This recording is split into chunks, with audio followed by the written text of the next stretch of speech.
Magandang araw mga kaibigan. Good news po itong topic natin para sa mga supporters ni BP Inday Sara. Bad news para sa mga gustong mag-impeach sa kanya. Pwede palang mabasura ang impeachment case ni BP Sara. So paano? Ito, may magandang paliwanag ni Attorney Romulo Macalintal, isang batikang election lawyer. In-interview siya ng DWIZ at napaka liwanag yung kanyang paliwanag. So ito, pakinggan natin at mamaya magbigay tayo ng dagdag na reaksyon. Tayo pipinalan na makakausap ang isa na rin sa mga sulki natin, veteran election lawyer, si Attorney Romulo Macalintal. Attorney Romulo, good morning. Johnny Bañez, Jopel Pereño po, DWIC, Hello Channel 23. Attorney. Good morning sa inyong dalawa at sa inyong mga nagpapanood na kapatid. Alright, unang-una sa lahat, saan po patungo ang impeachment na ito laban sa Vice Presidente kung ikaw po ang tatanungin, Attorney Romulo? Well, yan ay depende na sa ating mga senador kung ano ang kanilang gagawin. Tayo namang mga mamamayan, tayo nagmamasid lamang kung ano ang kanilang gagawin. At siyempre, inaasahan natin ang ating mga senador na magiging aktibo sila sa bagay nito sapagkat this is a very sensitive case, very important ito sa ating bansa. At makikita natin dito kung talagang karapat-dapat na inihalal natin ang ating mga senador. At makikita natin dito kung paano sila, how they will function during the impeachment trial. At siyempre, sabi nga, this will now separate the boys from the men.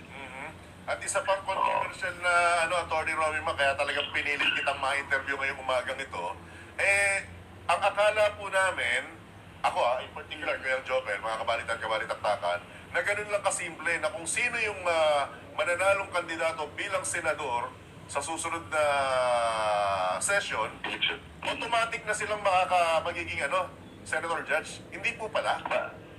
Hindi. Ganun, kasi yan kasing impeachment case na yan laban kay. So hindi automatic na hahawakan ng 20th Congress. So si Congressman Erwin Tulfo, paliwanag niya na hindi siya pumirma para hindi daw mabahiran yung kanyang credibility pag magiging senator judge siya. So, pakinggan natin ang paliwanag ni Attorney Macalintal. Hindi pala automatic.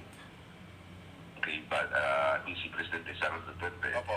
dapat aksyonan at tapusin ang kasalukuyang Senado. Ngayon. Matapos ang kasalukuyang 19 Congress. Nasa 19 Congress sila Opo.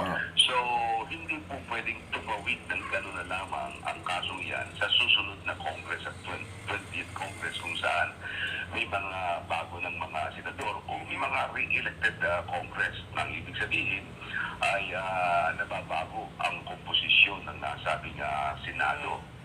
Kasi meron mismong provision sa Rules of the Senate, yung Section 21 ng Rules ng Senate, yung Article 4044, na talagang sinasabi nila doon, Section 123 yun, na sinasabi na lahat ng mga nakabimbing mga proceedings o mga bagay-bagay ay nagwawakas pagkatapos ng termino ng bawat kongreso. Nagwawakas. Sa 19 Congress, tapos sila doon.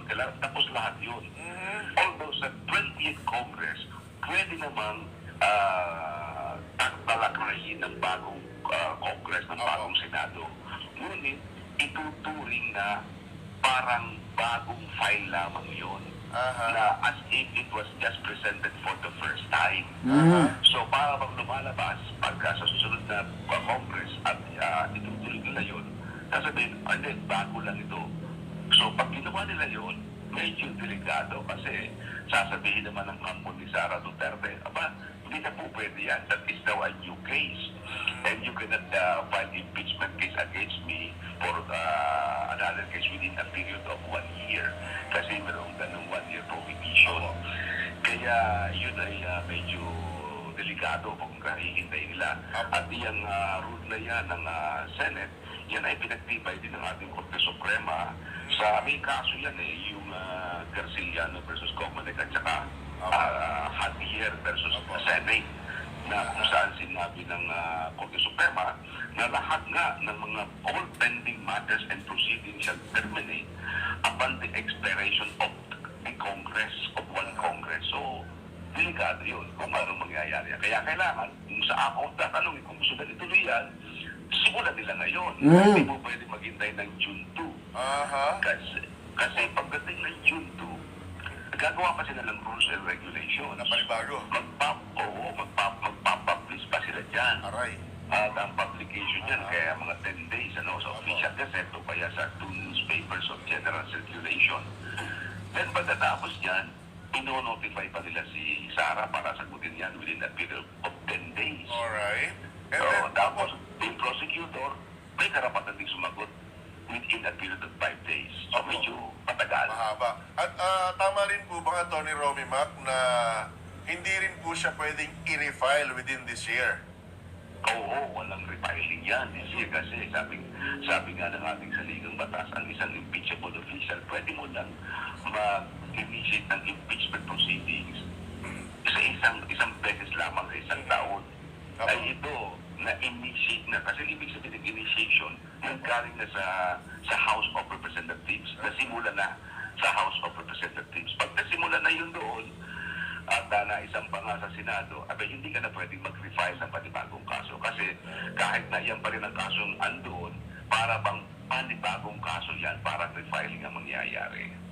Ang mangyayari po, Atty. Romy Mac, mababaliwala, back to zero kung gano'n na mangyayari, kung hindi nila matapos sa Babalik back to Congress. zero yan. No? Babalik sa parang baliwala yan. Back to zero. Pero kaya nagtataka naman ako bakit sasabihin nila na ihintahin pa ng panibagong at saka panibagong Senado. Alam mo rin, sabi rin ng Korte Suprema. Kaya so isamaris ko yung paliwanag ni Attorney Makalintal, mayroong rules sa Senate na nagsasabi lahat ng nakabinbin na matters magtatapos at the end of their term. So, sa 20th Congress, pwedeng talakayin ng mga bagong senador, kailang i-consider na bagong kaso. Eh kung bagong kaso yan, papasok na yung rule na hindi ka pwedeng ma-filean ng impeachment within 1 year. 2025 pa rin sana. So, yun po ang paliwanag na. At mayroon ng mga desisyon ng Korte Suprema. 2 desisyon yung binanggit ni Attorney Makalintal na nagpapatunay na hindi na talaga pwede. So, sana nga magkatotoo itong assessment ni Attorney Makalintal.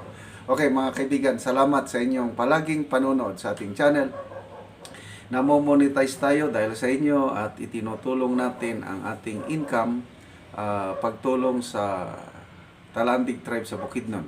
Namimigay tayo ng libreng yero at pako sa tribo para makapatayo sila ng bagong bahay or ma-repair ang kanilang lumang sira-sirang bahay. Panoorin nyo ang video na ito. Salamat sa panonood, lalo na yung hindi nag-i-skip ng ads. Muna ni siya ang natagaan o gero nga iyan ang nataod o dinhini sa tower. O muna ni siya ang gero nga nahatag o ilan ang nataod o ang uban to apagi naapagibutang ang uban nga yero naapa nabutang ug ang dire na mananing diri dapita dito na pod ang sudan nila sa pag atop. So ako silang duolon o ako silang mutanon bahin sa nahatag nga pero o kini pod ang nahatag nga mga lansang sa ila 10 kilos. Mo na siya. Oo. Daog na diri mong kay pamutan unta ka kay nakatop na ka. Porma na pod ang para sa salog. Atop diri na dayon pikas pagkahuman. Oo. Unsa man ang imong ikasulti nga tagaan man taog Yero? Salamat, Nakabalay ka. salamat kay kayo sa Ginoo kay nakabalay gid ko. Oh. Labi na sa Galanta ug Yotsog. Oo. Salamat gyapon. Oo. Kay karon nga kuan nakabalay gid ko. Oo. Labi na kang sir. Oo.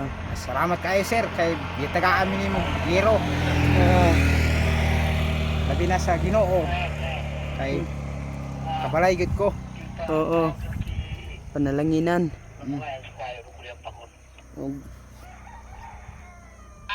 O magpadayon ang mga parianing matabangan ang uban pod. Kay bas para kuan basig para maparayon pa ni. Para Oo. matabangan pud ang wala pa natagaan og giro, matagaan Oo. para makabalay pud sila. Oo. So dagan pang nanginanglan. So, kay dagang pang nanginanlan og giro kay way mga balay. Oo. O loig yod. Way Luoy balay. kayo sila kung di matagaan. Oo. Salamat gid kayo. Daga naman pod ang natagaan. So kamo tagaan naman mo, so nakaatop na mo. Oh, nakatok nami. Oo. Kano sa man nimo mahuman? Mangita pagi og palit og mga kawayan jud. Kay Ah, kawayan ra man ang kulang ani kung mamanig atop. oo. Lagi ba?